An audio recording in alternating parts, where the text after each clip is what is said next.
যা চিকিৎসার যে চিকিৎসা হয়েছে বা বেসরকারি হাসপাতালের ভূমিকা, যে রিপোর্ট দিয়েছে, সবগুলোতে আপনারা সন্তুষ্ট? না না না, যে রিপোর্টটা মেইন রিপোর্টটা, সেই রিপোর্টটা গতকাল আমাকে দিয়ে সই করিয়েছিল।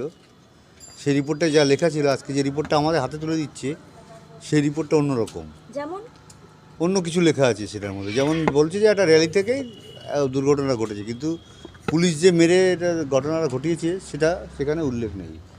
গতকাল উল্লেখ ছিল, আজকে নেই। সেই জন্য আমরা রিপোর্টটা অ্যাপ্লিকেশন করেও অ্যাপ্লিকেশনের কপিটা নিয়ে এসেছি, কিন্তু সেই রিপোর্টটা আমরা আনিনি। পরবর্তীকালে দেবে বলেছে, ওরা কথাবার্তা বলে ঠিকঠাক করে তারপর দেবে বলে। আপনারা কি মেডিকেল হ্যাঁ, মেডিকেল লিগাল যে রিপোর্টটা হয় সেই রিপোর্টটা। সেখানে কালকে কি ছিল আর আজ কি আছে? কিছু পরিবর্তন দেখা যাচ্ছে রিপোর্টটার মধ্যে। আচ্ছা, কি লেখা ছিল, মানে কিছু শব্দ বা কিছু না, মনে সেগুলো এখন পড়ছে? সেগুলো এখন বলবো না। এগুলো করেছে আমরা আদালতে, তো আমরা একটা এফআইআর তো আমাদের করতেই হবে।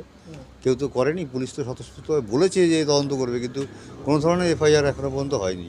সুতরাং আমাদেরই সেই কাজটা করতে হবে। কবে করবেন এফআইআর ভাবছেন? আমরা মেলে করে দেবো, মেল করে। মেল করে দেবো। তা সেই রিপোর্ট কি আপনারা অ্যাকসেপ্ট করেননি? না না না, সেই রিপোর্ট নেইনি, সেটা এবার ম্যাজিস্ট্রেট আদায় করে নেবে রিপোর্টটা।